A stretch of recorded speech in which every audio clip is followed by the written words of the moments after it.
₹6 का था एक महीने पहले तक, ₹6 वाला बढ़कर ₹8.5 तक तो आ चुका है करीब करीब। एक महीने में करीब करीब ये स्टॉक 27% के करीब भागा है। मेरा मानना ये है कि अगर आपने वो लिया हुआ और पेन झेली हुई, अब एक हफ्ता और दे के देख लीजिए, हो सकता है वाकई में कुछ रिलीफ निकल कर आ जाए अगले फ्राइडे। ज़माने के बाद मैं वोडाफोन आइडिया को ग्रीन ले रहा हूँ। परफेक्ट। सितंबर में इनका सब्सक्रिप्शन लॉस ना के बराबर है, ₹7 पे। लेकिन मैंने एक चीज़ कही थी, आपको याद होगा कि बस अब मत बेचें इसको, अब कोई मतलब नहीं है। अब हो सकता है यहाँ पे कुछ सर्वाइवल अगर आपको मिल जाए तो इसके लिए तो वो काफ़ी कुछ मैटर करता है यहाँ पर।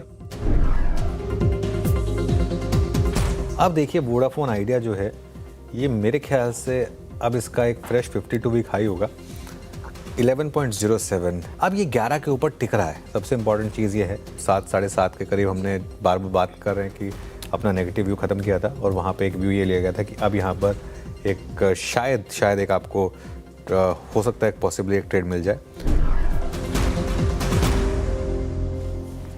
बिल्कुल, अगर आप CNBC आवाज़ के साथ बने रहे हैं तो लगातार आप फायदे में रहे हैं।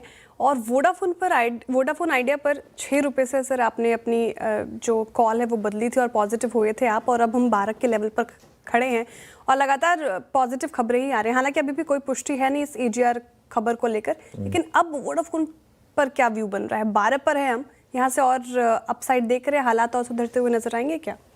देखिए जब खबर में पुष्टि आ जाएगी तो स्टॉक टॉप आउट हो जाएगा। और क्या, ये स्टॉक मार्केट में जो लोग कहते हैं ना कि time in the market is more important then timing the market, मुझे वो सबसे लेजी लोग लगते हैं। मैं हमेशा बोलता हूँ स्टॉक मार्केट में टाइमिंग मैटर करती है।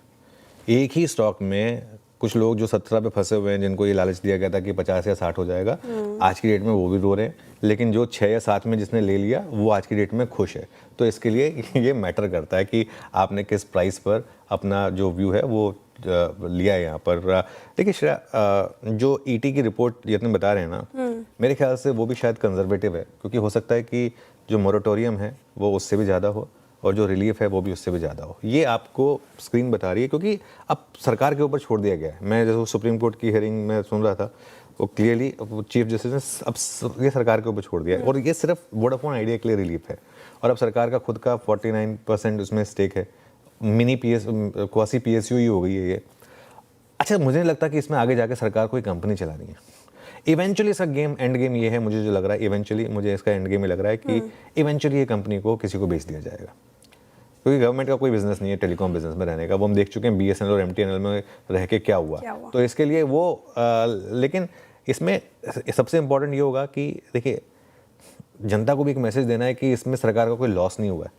तो इवेंचुअली सरकार ने जो लेवल पे इक्विटी में कन्वर्ट किया है उससे कहीं ज़्यादा अगर मिले और उससे जो वो AGR जितना माफ़ होगा उससे ज़्यादा पैसा अगर सरकार के पास आ जाए, तभी ये मैसेज जा पाएगा ना कि भाई at the end of the day कि हमने वो किया। वरना तो टेलीकॉम तो एक ऐसी स्पेस है, ये सरकार बदल गई थी 2G के उसकी वजह से। तो इसके लिए इसमें ना बहुत फूंक कर कदम रखने की ज़रूरत है, एंड आई एम श्योर कि सरकार वही करेगी। लेकिन स्क्रीन आपको बता रही है कि कुछ तो बदला है और 11 के ऊपर अभी टिक रहा है। सबसे इंपॉर्टेंट ये है, क्योंकि जो FPO में फंसा हुआ था, जो भी 11 पे बेच दूंगा, एक बार 11 आ जाए प्लस मेरा, वो आई थिंक सप्लाई पूरी की पूरी अब्जॉर्ब हो चुकी है यहाँ पर। तो ये एक यहाँ पे सेंस बन रही है। खैर एनीवे